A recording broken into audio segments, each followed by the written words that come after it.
আমরা আশা করছি বেগম জিয়ার যে জানাজা সেই বাংলাদেশের ইতিহাস সৃষ্টি করবে। আজকে জানাজায় লক্ষ লক্ষ মানুষ অংশগ্রহণ করছে বাংলাদেশের বিভিন্ন প্রান্ত থেকে। ঢাকায় গতকালকে রাত্রি থেকে আসা শুরু করেছে, আজকে সারা 2টার আগ পর্যন্ত আসতেই আছে। সারা বাংলাদেশ থেকে দল মত নির্বিশেষে সকল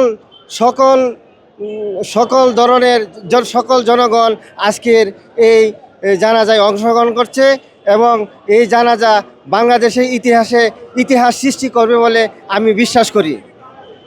জানাজা বিভিন্ন প্রান্ত থেকে লোক আসতেছে এবং বিভিন্ন প্রান্ত থেকে এসে আজকে জানাজা অংশগ্রহণ করার জন্য বিভিন্ন দলের এখানে আজকে কোনো দল নেই, সব দলের লোকেরা আজকে জানাজায় অংশগ্রহণ করতেছে।